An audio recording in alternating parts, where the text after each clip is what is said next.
네, 한 주일 동안 안녕하셨습니까? 네, 됐습니다. 네.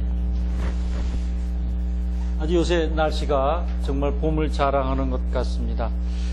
지난번에 이제 야광보살 본사품 조금 시작만 했습니다. 여러분께서 용환이 심기며 없이고 광명은 조시방이 샀다. 아적 증공양이더니 금부 한친근하여이다라는 그 시면서 아주 그 시면서 온 시면서 그 내용이 깊습니다. 이거는 이제 조난이 매우 기묘하시고 광명이 시방에 비치나이다. 제가 일찍이 고향했었더니 이제 또 친근하나이다 하고 이제 스승에 대한 제자가 스승에 대한 사랑이랄까요, 존경심이랄까, 그것을 한껏 나타내는 것입니다. 그러니까 이 야광보살 본사품은 우리 마음의 병과 육신의 병을 고쳐주기도 합니다만, 조금 더 이제 깊숙이 들어가서 아마 이제 오늘 하고 다음 시간에 약간 중간까지 하면은 야광보살 본사품을 마치지 않을까 생각합니다. 이 야광보살 본사품을 읽으실 때는 좀 이거 누구나 이 품에 와서 읽으시면 가슴이 자꾸 진동하고 또 눈물도 나고, 그리고 다른 품보단 다릅니다. 이건 확실히 그렇습니다. 그러니 그 중에서도 제 생각으로는 난행고행과 낙습고행으로는 야광보살한테 저희가 아마 감화를 받아서 그런지 그런 게 느껴집니다. 요게 25페이지밖에 안 됩니다.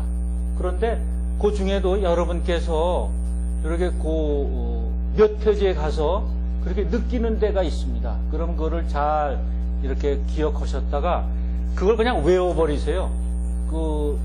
경을 외우시든가 뭐 다 시로 되어 있기 때문에 외우기가 좋습니다. 그리고 이제 우리가 왜 관세음보살 또 석가모니불 이렇게 외우지 않습니까? 그렇듯이 여기 용안이 심기묘 없이고 광명은 조시방이 샀다. 아적 증공양이더니 금부 한친근허이다. 요거 그냥 외우십시오. 요거 가락을 넣어서 외우시면, 지난번에 왜 저희 스승님 테이프 나눠드렸죠? 거기에 이게 있습니다. 이거 하면 주의가 아주 환해지고 모든 호법신장이 이제 도와주는 그런 거라고 저희는 가르침을 받았습니다. 자, 우선 제가 조금 앞에 시작을 하니까 조금 읽겠습니다. 이제 한문 읽겠습니다. 지난번에 읽으셨기 때문에 해석경을. 유인물 이제 첫 번에 이렇게 봐주시면 제1페이지에 야광보살 본사품이라는 거, 이 본사품이라는 게 무슨 말이냐면요, 본사라는 말이, 본사가 우리 이 법화경에는 본사 들어가는 말이 둘이 있습니다. 27장에 가서 묘장엄왕 본사품이 있습니다. 그리고 23장에 지금 이 야광보살 본사품이 있거든요. 이 본사품은 무슨 얘기냐면 부처님 제자들 본사품 일생을 얘기하는 게 본사품입니다. 실제로 이렇게 했다는 것입니다. 부처님 제자들에 대한 얘기죠. 과거생이 이렇게 했고 이렇게 수련을 닦았고 스승님 부처님 말씀을 잘 들어서 우주실상의 것을 잘 알아서 이렇게 됐다는 것입니다. 그러니까 이 야광보살도 그냥 야광보살이 된 게 아니라 그 전생이 일체중생 희견보살이었죠. 그래가지고 난행고행과 낙습고행을 한 끝에 몸을 공양하기 전에 소신공양, 몸을 태워서 공양하기 전에 그 가지고 있는 모든 것을 다 바쳐서 공양했어요. 제물로 공양을 했죠. 꽃으로 공양하고 칠보로 공양하고. 그렇지만은 그 힘을 얻은 것은 내가 그렇게 법화경의 힘과 가르침의 힘이지 내 스스로 얻지 못했다. 그래서 자기를 불살릅니다. 그래서 얻은 게 일체 중생 어원 다라니 이렇게 얻었고, 많은 중생들의 말을 아는 다라니를 얻었죠. 그리고 현 일체 색신 삼매를 얻었어요. 그러니까 상대의 근기에 따라서, 눈높이에 따라서 나를 상대에 맞춰서 상대를 설득할 수 있는 힘, 가르침의 길로 이끌 수 있는 힘, 이것은 나를 완전히 버려야 됩니다. 그런 걸 얻었어요. 그냥 조금 공부하거나 이래서는 안 됩니다. 그러면 절대로 이런 힘을 얻을 수가 없는데 야광보살은 그런 어마어마한 힘을 얻었습니다. 그래서 수광화 보살이 부처님께 여쭤보는 겁니다. 야광보살은 사바세계 어떻게 저렇게 자유자재로 다니시나이까? 누구도 할 수 없는데 어떻게 저렇게 됩니까? 해서 이제 부처님께서 야광보살에 대한 설명을 해 주십니다. 그러니까 과거를 딱 설명해 주시니까 어때요? 본사를 얘기하는 거죠. 그럼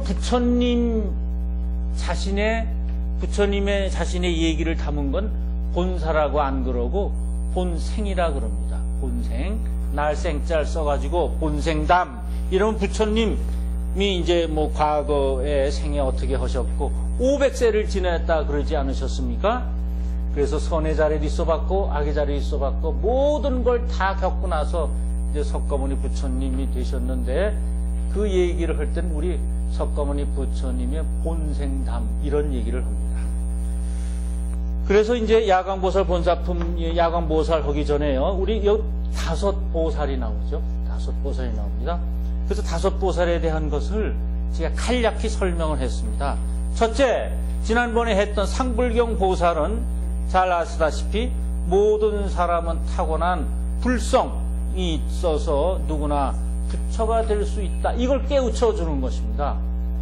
아무리 악한 사람이라도 죄를 많이 진 사람이라도 살인죄를 범한 사람이라도 남을 해하는 사람이라도 작대기로 남을 때리는 사람도 다 부처가 될 수 있는 불성을 가지고 있으니까 이 상불경 보살은 나는 당신을 존경합니다. 그래서 그 사람들한테 욕설을 듣고 작대기를 얻어 터져도 그런 얘기를 하고 당신을 공경합니다 했습니다.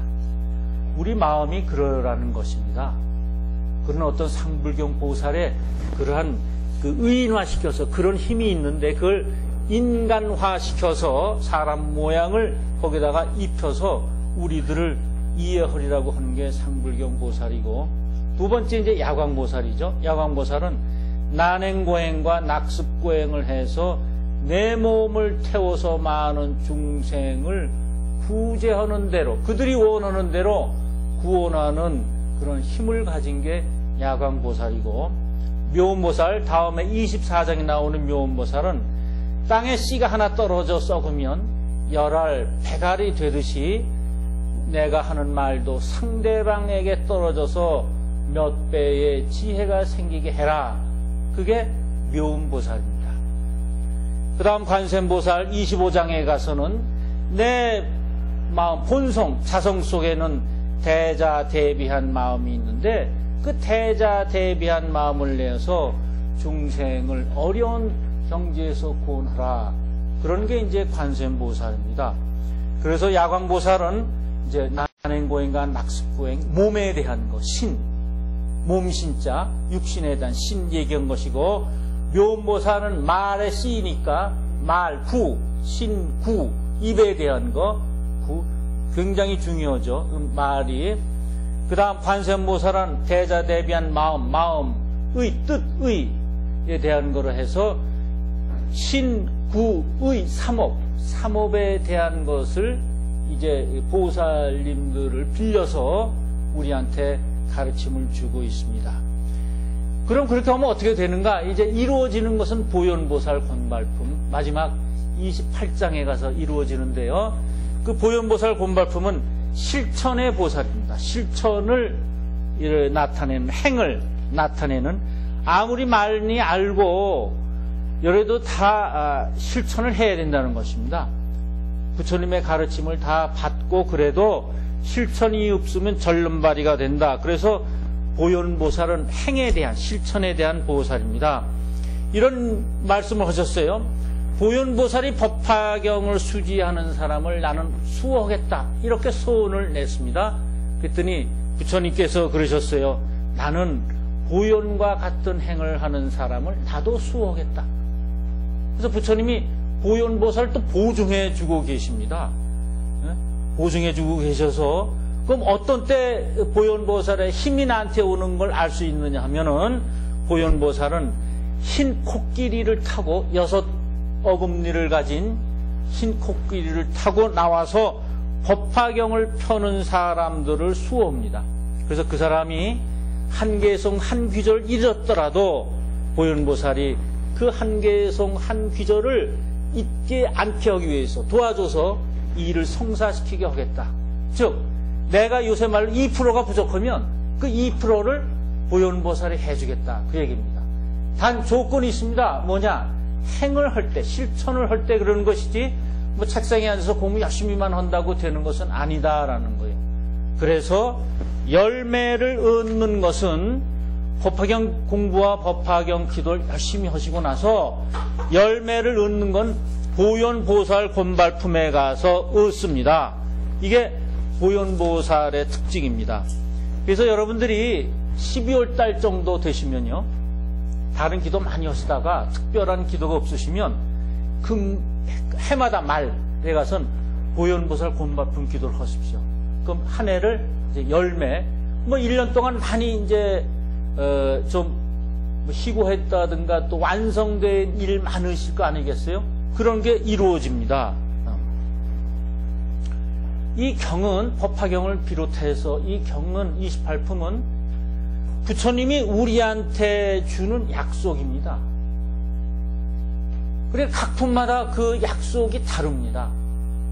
그렇기 때문에 경에 가치가 있고 경에 아주 귀중한 것입니다. 또 각 품마다 그 힘이 다릅니다. 그래서 사흘 동안 열심히 염불하고 기도하는 것보다 하루밤 경공부 열심히 하고 기도하는 게 훨씬 낫습니다. 왜? 나중에 이제 사흘 동안 아무리 염불을 한다 그래도 이제 버릇이 되어가지고요. 관세음보살에도 한 조금 지나면 이제 입만 관세음보살이지 벌써 이 마을이는 왜 창뚜껑 내가 닫고 왔나? 나 갈 때 어떡하지? 누구하고 같이 가는 게 좋을까? 뭐 타고 갈까? 뭐 이런 생각만 잔뜩 들어가기 십상이에요. 그래서 우리가 경공부, 경외 공부할 때는 그런 잡념이 덜 옵니다. 왜? 대상이 있으니까. 해야 되는 게 읽어야 되고 외워야 되는 게 있으니까. 그래서 염불만 해도 참 좋습니다만 그거보다 더 수승한 것은, 훌륭한 것은 경공부 하시고 나서 꼭 기도를 하십시오. 그래서 이 법화경은 제1 서품에서 이제 시작된 것이 보현보살 곤발품에서 열매가 맺는데, 즉 수행을 통해서 열매가 맺습니다. 그래서 우리 보면은요, 공부를 아무리 많이 해도 박살 2개, 3개 막 해도 그것을 써먹지 못하는 사람이 있고, 공부를 그렇게 많이 하지 것 같지 않은데 잘 써먹는 사람이 있어요. 그것은 무슨 차이냐면 열매가 있느냐 없느냐 차이입니다. 공부를 많이 해도 그걸 매듭할 수 없는, 끝맺음할 수 있는 힘이 없는 사람은 그 공부한 것을 써먹지를 못해요. 고시 공부를 하는데 유명대학을, 인류대학을 나와가지고 몇 년씩 해도 고시 뚝뚝 떨어지는 사람 수없이 많아요. 그건 열매가 끝맺음이 없기 때문에요. 그 과정은 훌륭했으나 끝맺음이 없어요. 근데 재학 때 붙는 사람이 있거든요. 4년 딱 이렇게 공부해가지고 학교 재학 시절에 붙는 사람이 있어요. 그건 뭐예요? 열매가 벌써 할 때부터, 공부는 그 졸업한 사람보다 시간이 적으니까 적게 했겠죠. 근데 이 친구는 열매를 잘 맺을 수 있는 힘이 있어요. 그게 보현보살이 주는 겁니다. 그랬거든요. 보현보살은 약속하기를 우리한테, 내가 한계성 한계절을 니들이 잊었더라도 내 그것을 보충해 주리라. 그 완성을 보현보살이 해주는 거예요. 우리가 1년 동안 살면서 얼마나 이렇게 흐트러뜨려서 모으지 못하고 지나가는 게 얼마나 많습니까? 그걸 보현보살이 해주는 겁니다. 그래서 보현보살 기도를 이제 어떤 이제 시기적으로는 뭐 연말, 월말 이렇게 되겠습니다만, 이제 여러분께서 시기를 막론하고 어떤 일을 하는데 이제 끝맺음이 있어야 되겠다. 그러면 이제 뭐 한 사흘 동안 나중에 보현보살 기도를 하시면은 끝맺음을 이룰 수가 있습니다. 자, 그리고 이제 여기 제가 이제 수광화 보살과 지금 야광 보살이 나오는데 이렇게 물어봅니다. 수광화 보살이 부처님이시여, 야광 보살은 어찌해서 사바세계 자유자재로 다니시나이까? 어떤 힘으로 다니나이까? 이렇게 여쭤보죠. 그러면 야광 보살과 수광화 보살은 뭐 이거 둘 관계는 어떻길래 그러냐 하는 것입니다. 야광 보살, 야광 보살은 잘 아시다시피 그 우리의 그 이제 몸과 마음을 이렇게 해주고 그 아주 난행고행과 낙습고행. 난행고행은 뭐냐면 어려운 일을 좀 받아 안고 하는 게 난행고행이고요. 그러니까 이제 밭을 뭐 가는데 힘을 매는데 처음에 나가 보니까 한 1000평쯤 되는데 처음 하려니까 너무 힘들어. 쳐다만 봐도 그냥 기가 팍 찔리는데 햇빛은 쨍쨍 내리쬐고. 그런데 시작을 하면 이제 어떻게 해가지고 우리한테는 신통력이라는 게 있어서 누구한테나 처음엔 싫어도 자꾸 그것을 하면 이제 욕심도 나고 재미도 나요. 처음에 절구질할 때 힘들지만 절구질을 조금 시작을 하면 쾅쾅 찢는 그 신바람이 나서 일을 마치듯이 특히 한국 여자 그런 거 아주 굉장히 그 소질이 많습니다. 그래서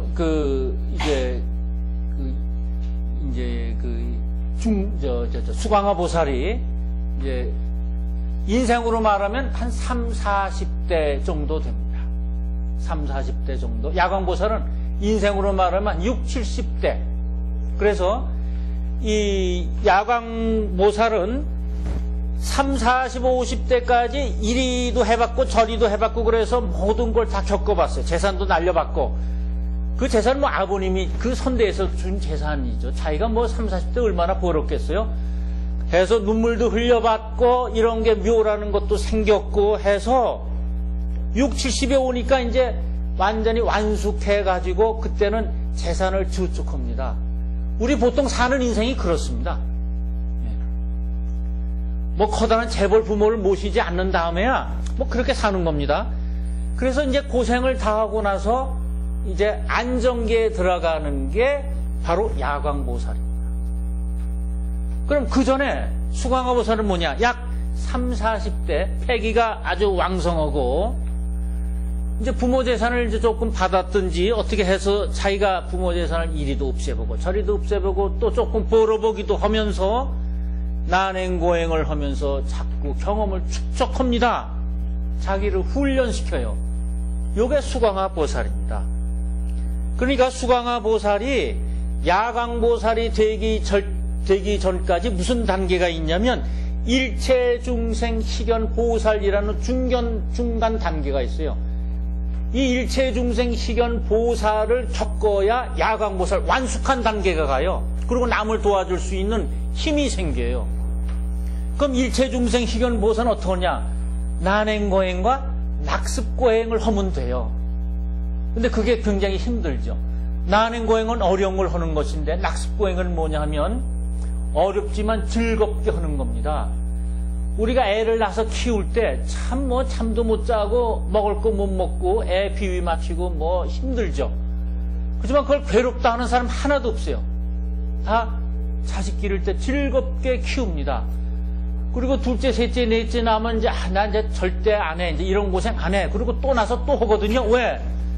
그게 전적으로 고생만 된다면 할 사람은 없죠. 근데 그 고생 중에 즐거움이 있거든요.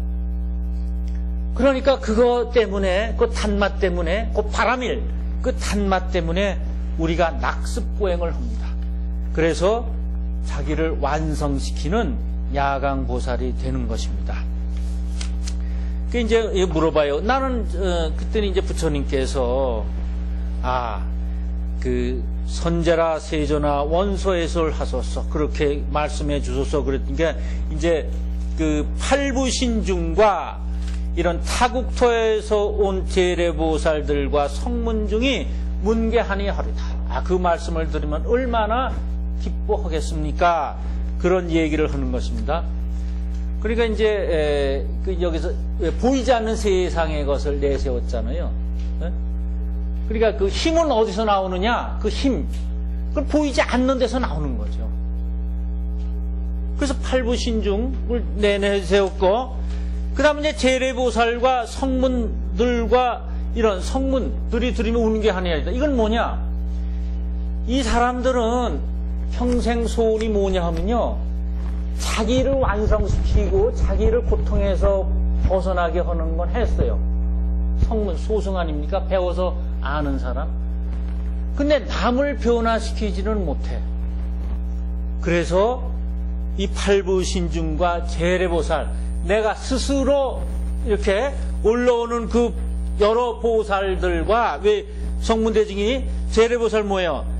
다른 국토에서 온 보살이거든. 다른 국토. 내 마음에서 용소승 지용보살이 아니고, 우리 15장에 종지용철분 보면은 부처님께서 그러잖아요. 아, 재래보살들이 6천인이 와서 우리가 불법을 수호하겠습니다 그랬더니 너희들은 필요 없다. 이 땅에도 사바세계에도 스스로 나온 지용보살이 있다. 땅에서 솟아오르는 보살이 있다. 그건 무슨 말이냐면, 발심한, 스스로 발심한, 이 우리가 스스로 발심한 게 변화를 일으키는 거지, 그게 힘이 있는 거지, 남이 준 건 힘이 없어요. 남이 준 건 그냥 그때 아는 것 뿐이에요. 근데 우리가 남을 변화시켜서 인생을 바꾼다거나 이러는 건 어때요? 스스로 된 힘이 있어야죠. 스스로 된 힘. 남이 준 건 그냥 가져가 버려요. 근데 자기 게 아니니까 자기 힘을 재래보살과 이제 성문도 그냥 남이 줘서 아는 거지, 스스로 깨우친 게 아니거든요. 그 사람이 들으면, 그런 이제 대중들이 들으면 환희심을 내겠다, 이러는 게 이제 그 숭화보살이 이제 부처님께 말씀을 드리죠. 그래서 부처님이 이제 그다음부터 쭉 야광보살에 대한 말씀을 해주십니다. 이 법화경은 말법 시대에 퍼지는 거라고 많이 말씀했습니다. 정법, 상법, 말법. 이 상법 시대에는 뭐가 나오냐면 상불경 보살이 나왔죠. 그래서 법화경 전체를 보면 이제 그 말법 시대에 퍼지는 건데, 그 시기적으로는 뭐 있습니다. 정법은 뭐 부처님이 법이 그대로 수호되면서 교법도 살아있고 수행하는 사람도 많은 시기. 부처님 열반하신 후 500년 동안. 상법 시대는 이제 부처님의 교법은 많이 없어지지는 않고 그래도 그대로 남아 있지만은 형식에 치우쳐가지고 뭐 이게 옳으니 저게 옳으니 부처님 말씀에 이게 진짜다 저게 진짜다 이러고 이제 논의가 심하고, 또 형식적으로 탑을 많이 세운다든가 절을 많이 세우는 것, 이게 상법. 부처님 열반하신 지 한 1000년. 그리고 말법은 이제 열반하신 지 한 10,000년을 하는데, 뭐 요새를 포함해서 그런 시기를 말법으로 하는데, 부처님의 말씀 교법도 많이 흐미해지고, 그리고 수행도 하는 사람이 적은 것. 그래서 말법 시대에 이 법화경 만나는 것이 그렇게 중요하다는 것입니다. 1대사 인연이라고 그랬어요. 법화경 만나는 건 1대사, 아주 인생이 제일 큰 그런 인연을 맺는 것이다 그랬습니다. 근데 이 말법은요, 정법, 상법, 말법은 지난번에 말씀드린 대로 이런 시대적 구분이 아니라 자기 마음에서 정법, 상법, 말법이 일어난다고 그랬습니다. 그런데 이 말법 시대에는, 그러면 우리 개인적으로 봐서 말법 시대 어떤 것을 얘기하는 것인가? 정법 시대는 모든가 이제 아주 잘 이렇게 이루어지고, 그 말을 들으면 정말 사람답게 살고, 모든 말씀을 들으면 참 그 말씀 옳아, 공자님 말씀도 없고 참 옳아. 그러다가 상법 시대에 들어가면 조금 의심해요. 야, 그래도 살아봤더니 내가 득본 게 뭐 있어? 난 손해만 보고 살았는데, 뭐 법을 잘 지켰더니 나한테 오는 건 손해만 보고, 법 안 지키고 하는 사람들 봐, 잘 살잖아. 여기 자꾸 오락가락해져요. 그러면서 정말 부처님 계신 거야? 안 계신 것 같기도 하고 계신 것 같기도 하고, 나 이거 어찌했으면 모르겠어. 그 다음 말법은 그것도 없어져가지고 일을 하려는데 잘 안 돼요. 사업을 하는데 잘 안 돼. 자꾸 힘들고 장애가 많아요. 그리고 건강도 잃어. 그게 말법입니다. 이 법은 엄연히 불법이 있는데 이거를 자꾸 멀리 가요. 어두움, 그래서 여기선 어두움 속에 자꾸 우리가 파묻힌다 그랬어요. 밝게 나오지 못하고 자꾸 마음이 어두워져. 의심이 많아지고 불법에 대해서 의심, 진리에 대해서 의심. 근데 이제 요새요, 오늘 아침 신문 보니까 참 즐거운 뉴스가 좀 있더군요. 여기 상암고등학교에서 지체부자유 학생이 보니까 학생회장이 됐더라고요. 1000명 중에 60%를 얻어가지고 아주 압도 다수 아닙니까? 상암고등학교 3학년 그 이석현 군이라고 뇌성마비 장애를 딛고, 근데 이 학교가 기사를 쭉 보니까 이 학교가 아주 그런 학생들을 많이 받아줘, 35명씩 받아줘가지고 시설도 정말 그 학생들을 위해서 하고 뭐 제대로 된 그런 교육을 하고 있더군요. 근데 조금 아까 뉴스에는 또 상주입니까? 또 중학생 하나가 또 친구들한테 왕따 당해가지고 또 자살을 했어요. 이게 그런가 좀 거의 매일 일어나는데 그 자살하고 왕따하는 것을 법으로 고친다? 엄한 선생님이 간다? 뭐 경찰이 상주해서 어떤다? 이건 임시 방편이에요. 어떻게 고쳐야 되느냐? 이렇게 상암고등학교처럼 모든 선생님과 학생이 발심해서 이런 거 다른 학교 가서는 벌써 왕따 됐죠. 근데 여긴 도와주거든. 참 여기 선생님도 훌륭한 분이죠. 이런 분들 많으시니까. 그런 분위기를 만들어서 고치는 겁니다. 법 가지고 잘 안 돼요. 지금 정법 시대가 아니잖아요. 그러니까 어떻게 사람들의 마음을 어려운 애를 참 부자유스럽구나. 그걸 불쌍히 여기는 마음도 생기고, 즉 대자대비한 마음이 생겨서 그거를 극복하는 거지. 뭐 엄한 경찰이라고 군대까지 동원해보세요. 그게 고쳐지나? 안 고쳐집니다. 불법은 그걸 가르치고 있는 것입니다. 야광보살은 그걸 얘기해주고 있는 거예요. 우리 현실에서 보잖아요. 그렇게 해서 뭐 많이 배워서 되는 게 아니다. 고쳐지려면 난행고행과 약습고행을 해서 많은 사람들이 찾아올 수 있는, 당신만 나가면 즐겁게 오셨습니까? 뭐 한 말씀 해주십시오. 이럴 정도까지 돼야 상대방을 변화시키는 거죠. 물론 이제 이 이석현 군도 학생회장 된 친구도 원래 자기가 잘했겠죠. 뭐 아주 모범생으로 잘했을 거예요. 뭐 공부는 1, 2등이나 그러네요. 기사를 보니까. 그리고 자기가 하는 것을 꿋꿋이 좀 이루려고 하고, 그 노력을 난행고의 현관입니까? 그 노력을 옆에서 보니까 친구들을 감화시킨 거예요. 그래서 친구들 마음을 변화시켜서 선거운동을 친구들이 다 해줬다는군요. 휠체어를 끌고 친구들이 다니면서, 체육시간에도 업고 다니면서. 그러니 이게 그 결과가 이제 학생회장이라는 걸 했는데, 그 학생회장 자리가 그렇게 얼마나 중요한진 모르겠습니다만, 그것보다 더 중요한 건 친구들 마음을 다 샀다는 거예요. 이게 더 중요한 것입니다. 그래서 항상 이 야광보살품은 지난번에 제가 말씀드렸죠. 병을 고치는 것은 우주의 많은 약초들이 그 약초가 갖고 있는 힘은 제각기 다르지만 그것을 한데 모아서 한 사발에 끓여서 먹을 때 그게 어우러져서 나의 병을 낫는 것과 마찬가지로 우리 주위에 있는 사람들이 실상으로부터 가지고 온 힘은 각자 달라요. 근데 그 힘을 나한테 끌어들이기 위해선 내가 주위에 있는 사람들한테 겸손하고 구부리면 그 사람들이 나를 고마워해. 그래서 그 사람들 마음이 나한테 전달이 돼서 은근히 내 마음속에 자꾸 수십 명의 마음이 들어오면 나의 어려운 병이 낫는 겁니다. 혼자 병 낫는 법은 없습니다. 누가 도와줘야 낫지 절대로 혼자 병은 낫지 않습니다. 어떤 힘이 도와줘야죠. 힘이. 그래서 이제 그 부처님께서 말씀하고 계세요. 급차 성문중이 이제 들으면 문겨 화리하오리다. 환희심을 내오리다.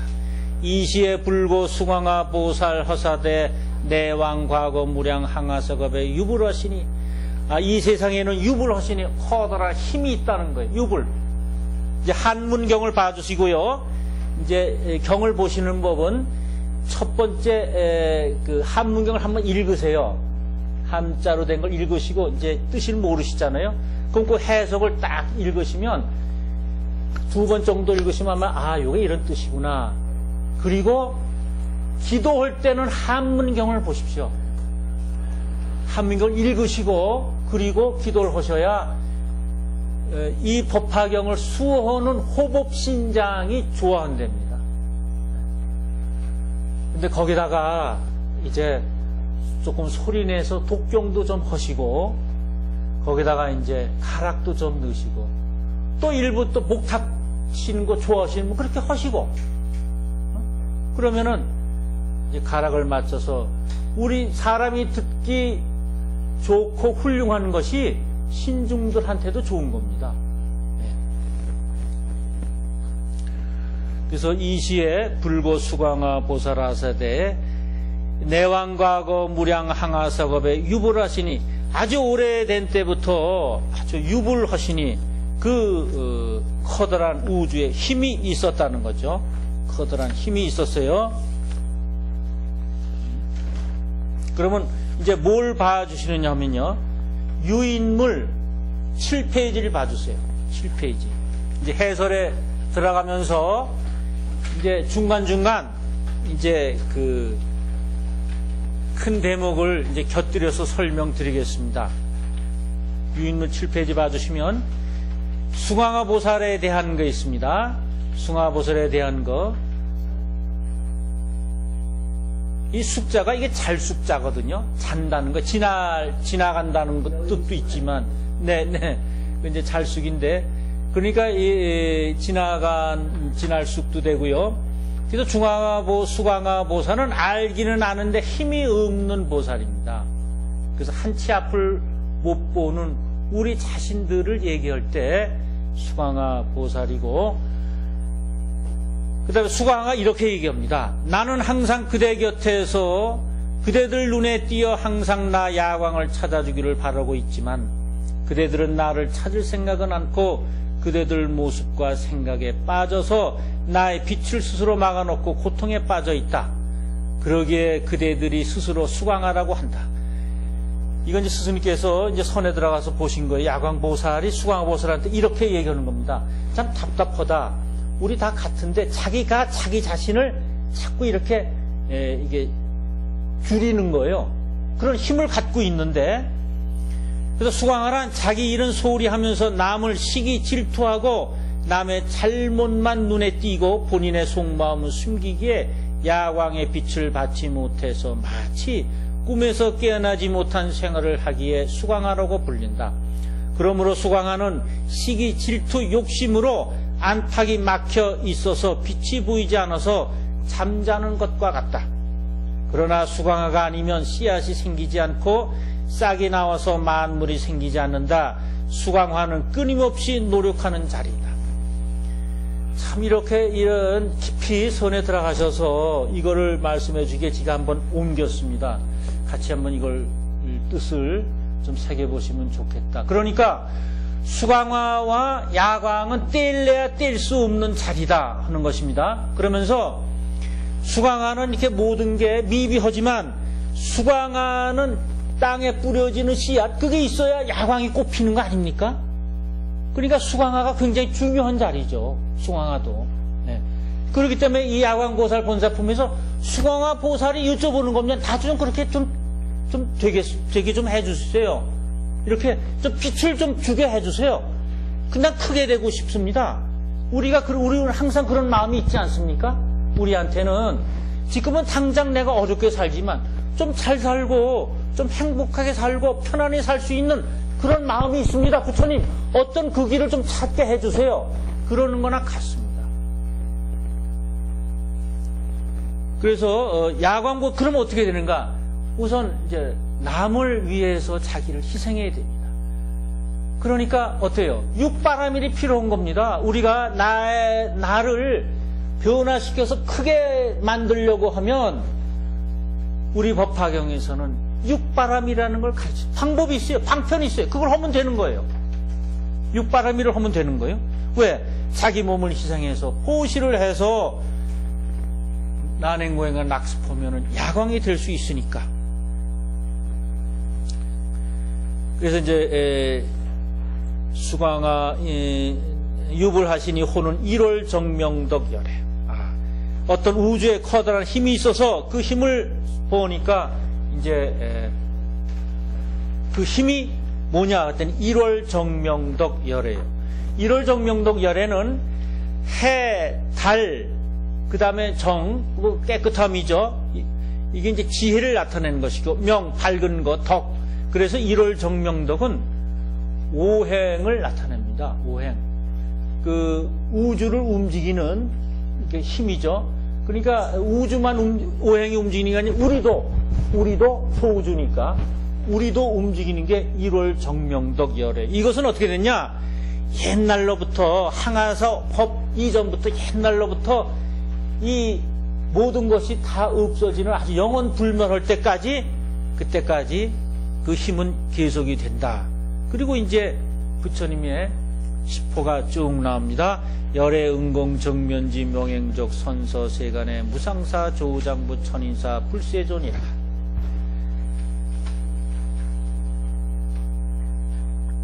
근데 보통은요